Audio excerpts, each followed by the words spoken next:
साथियों, आज की ये स्टोरी एकदम रियल घटनाओं पर आधारित है और हमारी एक सब्सक्राइबर ने उस रूट से सफर करते हुए इस कहानी को पहली बार अपने कानों से सुना था।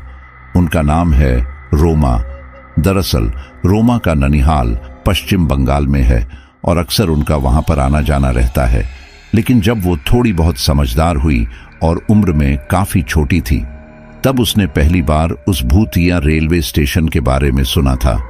हालांकि पहली बार सुनकर उन्हें यह मजाक लगा, लेकिन जब वहां के लोगों ने इस बात की पुष्टि की और कई बातें उन्होंने इंटरनेट पर सर्च की, तब उनके लिए भी यकीन करना काफी मुश्किल था। उस रेलवे स्टेशन के बारे में काफी सारी बातें सच है। लगभग 40 सालों तक वो रेलवे स्टेशन बंद रहा था और आज 21वीं सदी में आकर के इस रेलवे स्टेशन को चालू किया गया। लेकिन चालू भी पूरी तरीके से नहीं हुआ। केवल दिन के समय वहां पर स्टाफ रहता है, लेकिन जैसे ही शाम होती है वहां पर अजीब सी खलबली मच जाती है और पूरा स्टेशन खाली हो जाता है। तो चलिए रूबरू करवाते हैं आपको भी उस खौफनाक रेलवे स्टेशन से। तो चलिए इस स्टोरी को हम रोमा के प्रोस्पेक्टिव से ही सुनते हैं, जैसा उन्होंने हमें बताया है। मेरा नाम रोमा है और ये बात तब की जब मैं काफी छोटी थी। मेरी नानी का घर पश्चिम बंगाल में पड़ता है और साल में एक बार हम उनसे मिलने जरूर जाया करते थे। मैं छोटी भले ही थी, लेकिन इतनी समझ तो थी मुझ में कि हर बात को जानने के बारे में दिलचस्पी रहे। यही उस समय भी हुआ। हमारी ट्रेन कुछ घंटे लेट थी और जहां हमें लास्ट स्टेशन पर शाम तक पहुंचना था, वहां हम अब तक पहुंच नहीं पाए थे। अब तक रात होने लगी थी। ट्रेन में बैठे बैठे मैं काफी ज्यादा ऊब गई थी और अपने पेरेंट्स के पास ही इधर उधर टहलते हुए खेल रही थी कि इतनी ही देर में एक आदमी की तेज आवाज आई, अरे बेगुनकोदार रेलवे स्टेशन आने वाला है, जल्दी से खिड़की दरवाजे सब बंद कर लो। ये सुनकर मुझे काफी हैरानी हुई, क्योंकि यूजुअली स्टेशन आने पर सब लोग खिड़की दरवाजे खोलते थे और यहां पर बंद करवा रहे थे। मैंने हैरानी से अपनी मां से इस बारे में पूछा, लेकिन उन्होंने मुझे चुप रहना का बोल दिया। अब मां तो मां ही होती है और बच्चों में तो कुटाई का डर रहता ही है, इसलिए मैं एकदम चुप हो गई। इस दौरान मैंने पाया कि उस पूरी बोगी में सभी लोग ही एकदम शांति से बैठ गए थे। इतना ही नहीं, ट्रेन की स्पीड भी पहले से ज्यादा तेज लग रही थी। मेरा मन तो बहुत था कि मैं पूछूं मेरी मां से, लेकिन कुटाई के डर से मैंने थोड़ी देर चुप रहने में ही अपनी भलाई समझी। खैर, ये सिलसिला लगभग 5-10 मिनट तक यूं ही चलता रहा और उसके बाद सब लोग दोबारा से आपस में बातें करने लगे, जैसे कि कुछ हुआ ही नहीं था। ये देखकर मैंने मेरी मां से पूछा, मां, अभी सभी लोग ऐसे चुप क्यों थे और खिड़कियां क्यों बंद करवा दी थी? लेकिन मेरी मां ने मुझे कुछ नहीं बताया, बट मैं भी जिद्दी थी, इसलिए दोबारा पूछा। तब हमारे सीट के सामने ही एक अंकल बैठे थे। वो बोले, अरे बेटा, इस रेलवे स्टेशन वाले रूट पर चुपचाप चलना पड़ता है, क्योंकि उसे पसंद नहीं। ये सुनकर मुझे काफी हैरानी हुई और मैंने पूछा, किसको पसंद नहीं अंकल? अब इससे पहले कि वो अंकल कुछ कहते, मेरी मां ने उन्हें कहा, अरे क्यों, आप मेरी बेटी को ऐसी बातें करके डराना चाहते हैं? वो अंकल बोले, बच्चों को आज नहीं तो कल पता चल ही जाता है, इसलिए बेहतर यही है कि उन्हें सारी बातें क्लियर रखो ताकि उनमें सही गलत की समझ रहे। ये सुनकर मैंने कहा, हाँ मां, बताने दो ना। इसके आगे मेरी मां कुछ ना बोली और फिर उन अंकल ने बताना शुरू किया और उन अंकल ने मुझे जो बताया वो मैं आपको पुराने समय के फ्लैशबैक में जाकर एक्सप्लेन करती हूं।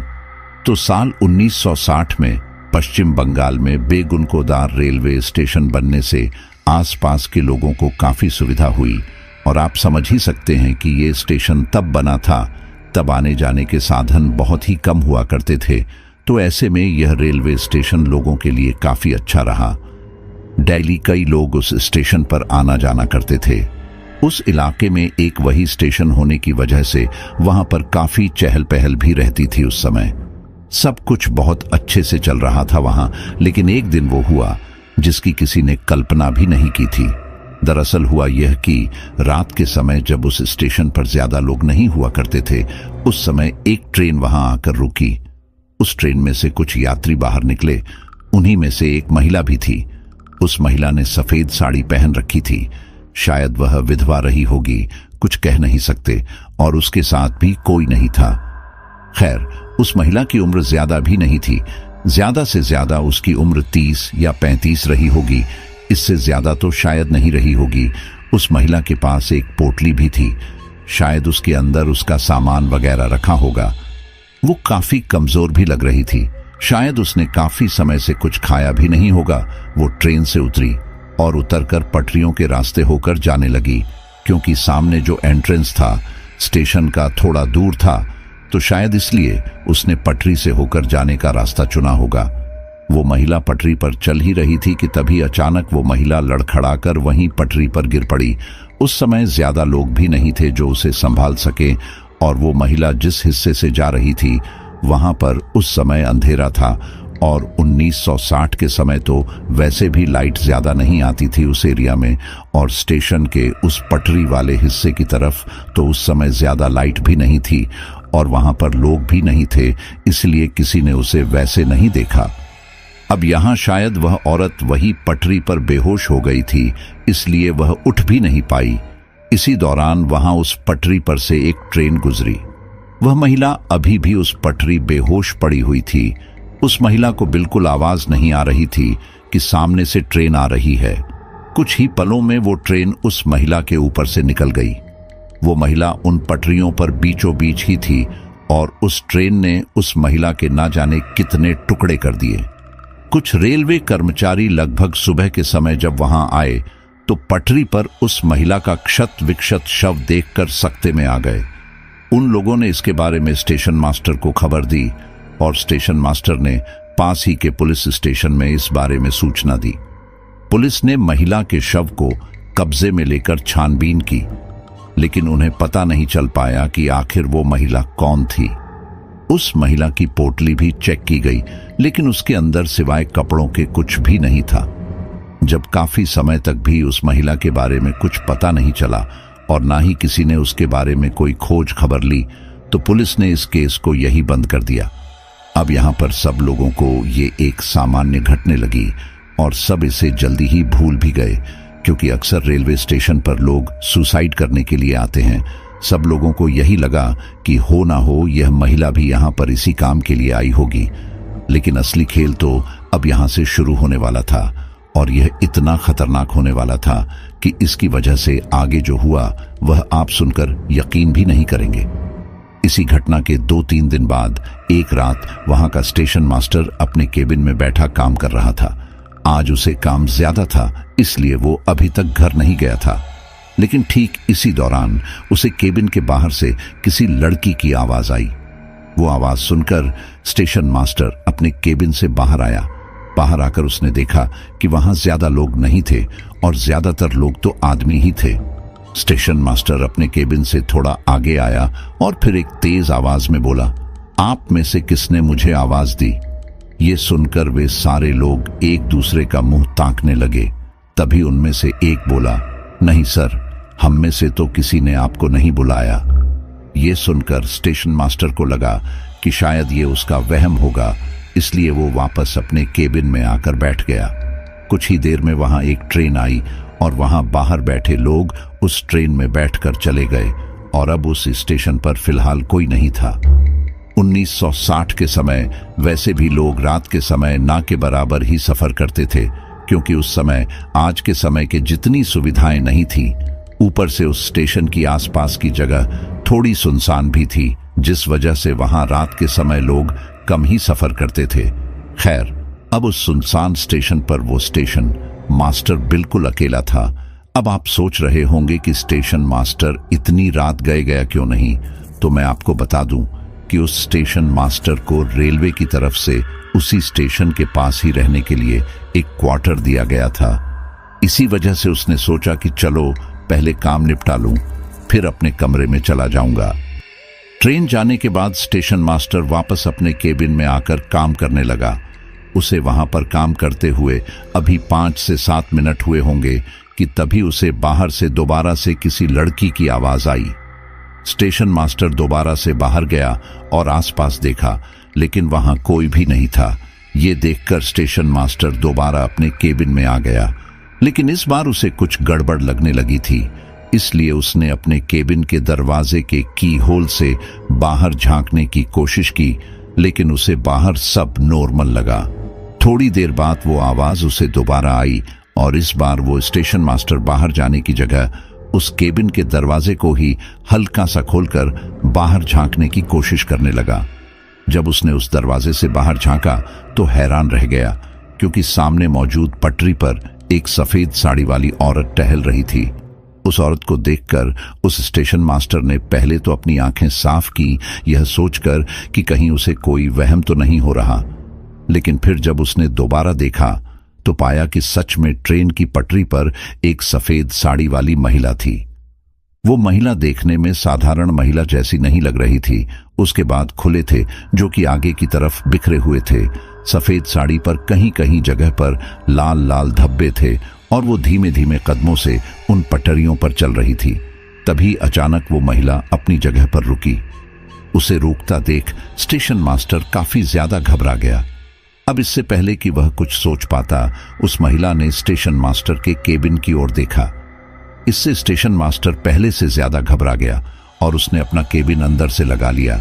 स्टेशन मास्टर अब आगे क्या होगा उसका इंतजार कर रहा था, लेकिन ठीक तभी उसके केबिन के दरवाजे पर किसी ने दस्तक दी। वो आवाज सुनकर स्टेशन मास्टर अंदर ही अंदर दहल गया।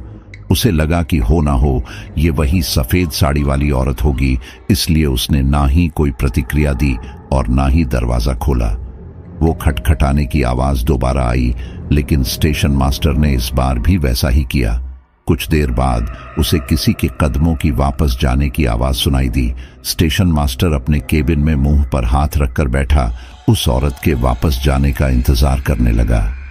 लगभग आधे घंटे बाद जब स्टेशन मास्टर को लगा कि अब वो औरत जा चुकी है, स्टेशन मास्टर ने अपना बैग उठाया और फिर तेजी से अपने केबिन को धक्का मारकर वहां से अपने कमरे की ओर बढ़ने लगा।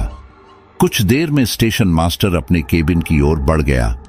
उसके कमरे में उसकी पत्नी उसका इंतजार कर रही थी। उसके आते ही उसने प्रश्नों के झड़ी सी लगा दी। अरे कहाँ रह गए थे इतनी देर? तुम्हें पता है ना ये जगह कितनी सुनसान है, मुझे डर लगता है। समय से आया करो। स्टेशन मास्टर ने उसके किसी भी सवाल का कोई जवाब नहीं दिया। इसी दौरान उसकी पत्नी की नजर स्टेशन मास्टर के चेहरे पर पड़ी। उसने देखा कि स्टेशन मास्टर बुरी तरह से हाँफ रहा था।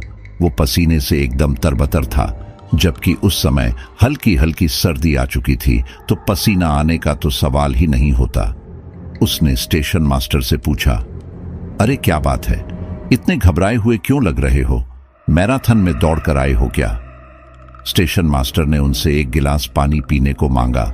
उन्होंने पानी दिया और स्टेशन मास्टर ने वो पूरा पानी का गिलास खाली कर दिया। पानी पीने के बाद वो थोड़ा शांत हुए और फिर कहा, क्या बताऊं, बहुत ही अजीब मुसीबत में फंस गया था आज तो। मुझे आज ट्रेन की पटरी पर एक सफेद साड़ी वाली भयानक औरत चलते हुए नजर आई। वो मेरे केबिन का दरवाजा खटखटा रही थी, लेकिन मैंने केबिन की कुंडी लगा ली थी। उसके जाने के बाद मैं दौड़ के यहां आ गया।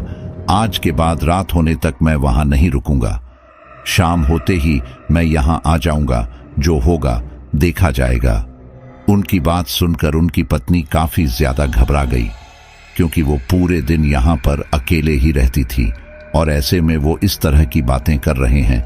इसलिए उसने कहा, अरे आप डरा क्यों रहे हो सकता है कि वो कोई जरूरतमंद हो, आपसे मदद मांग रहा हो। आप इस बारे में ज्यादा मत सोचिए। हमें यहां पर काफी समय तक रहना है। अगर ऐसे डर डर के रहेंगे तो कैसे काम चलेगा? अब इस बारे में स्टेशन मास्टर ज्यादा नहीं बोले, क्योंकि उसे पता था कि शायद उसकी पत्नी को डर लग रहा है, लेकिन उसे इतना भी पता था कि वो कोई जरूरतमंद नहीं था जिसने उसके केबिन का दरवाजा खटखटाया था। अगर किसी को जरूरत होती तो वो उनका नाम भी तो लेता, लेकिन वो जो कोई भी था उसने सिर्फ दरवाजा खटखटाया, यानी कि उसकी इंटेंशन यही थी कि स्टेशन मास्टर किसी तरह से केबिन का दरवाजा खोल देते। खैर, दोनों पति पत्नी ने खाना खाया और फिर दोनों शांति से सो गए। अगले दिन स्टेशन मास्टर दोबारा से तैयार होकर स्टेशन गया। स्विंग सुबह का समय हो चुका था, इसलिए वहां पर अब काफी चहल पहल हो रही थी। स्टेशन पर वापस चाय और नाश्ता बेचने वाले लोग आ चुके थे। अखबार मिलने लगे थे। इतने लोगों को आसपास देखकर स्टेशन मास्टर ने थोड़ी राहत की सांस ली कि चलो अब वो अकेला नहीं है, वरना रात के समय तो वो इस पूरे स्टेशन पर बिल्कुल अकेला था। खैर, स्टेशन मास्टर ने सोच लिया था कि वो कल की तरह तो बिल्कुल नहीं होने देगा और समय रहते अपना काम खत्म करके निकल जाएगा। अब हम सोच तो बहुत कुछ लेते हैं, लेकिन सिचुएशन हमारे हिसाब से कभी चलती ही कहाँ है। यही स्टेशन मास्टर के साथ भी हो रहा था। उसने अपना काम तो समय से खत्म कर लिया, लेकिन शाम को आने वाली जिस ट्रेन से रेलवे का कोई जरूरी सामान आने वाला था, वो किसी कारणवश 2 से 3 घंटे लेट था। अभी अगर कोई सामान्य ट्रेन होती जिसमें सिर्फ उसे टिकट चेक करनी होती तो वो शायद इसका इंतजार नहीं करता, लेकिन इसमें से रेलवे का कोई जरूरी सामान आना था जिसे उसे अपनी निगरानी में लेकर स्टोर रूम में रखवाना था, इसलिए उसका रुकना उस समय अब जरूरी हो गया था। वो यहां से जल्द निकल जाना चाहता था, इसलिए उसने रेलवे से संपर्क करके ये भी पूछा कि अभी तक वो सामान कहां तक पहुंचा है और कितना समय लगेगा। लेकिन उसे जस्ट इतना ही पता चला कि ट्रेन 2 घंटे लेट हो चुकी है। शाम के 7-8 बजे थे और वहां पर ज्यादा भीड़ भी नहीं थी। भीड़ के नाम पर बस इक्का दुक्का रेलवे के लोग थे और वो भी बस जाने की तैयारी ही कर रहे थे। उन लोगों को एक एक करके जाता देखकर स्टेशन मास्टर को थोड़ी घबराहट होने लगी थी। वो नहीं चाहता था कि कल की तरह वो भयानक औरत दोबारा दिखाई दे, इसलिए उसने सोचा कि वो किसी तरह से इन लोगों को रोकेगा।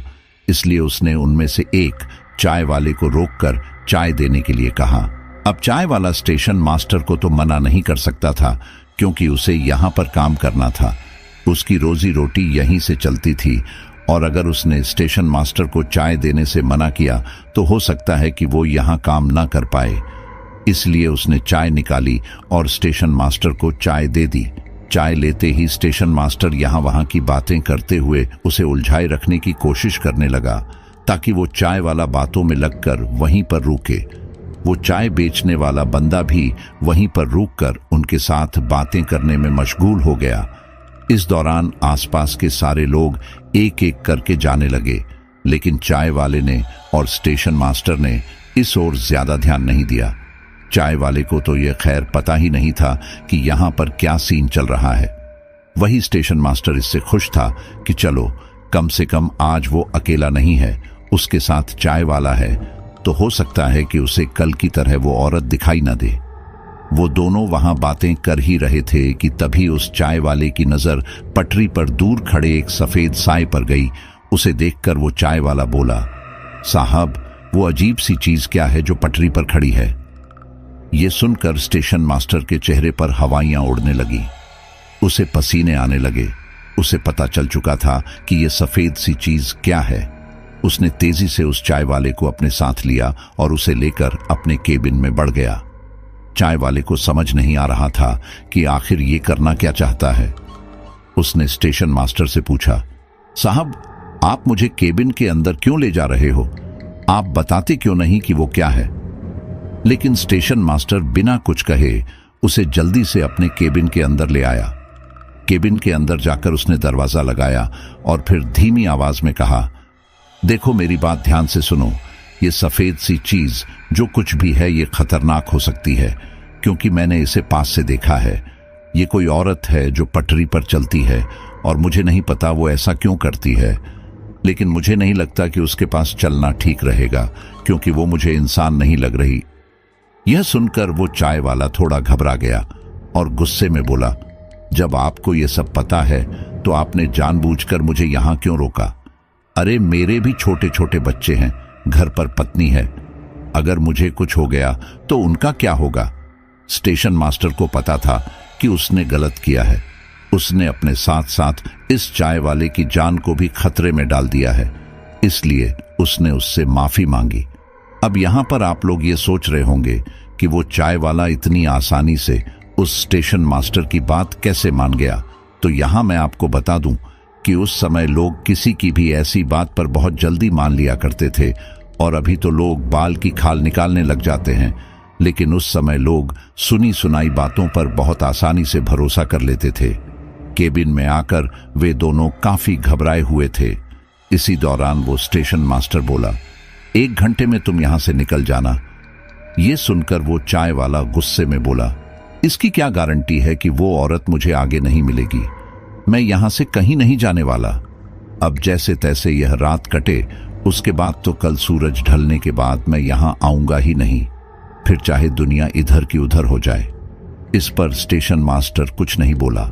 वो बस जल्दी जल्दी से ये समय बीतने का इंतजार करने लगा। वे दोनों ही उस केबिन में चुपचाप बैठे हुए थे कि तभी उनके दरवाजे पर किसी ने दस्तक दी।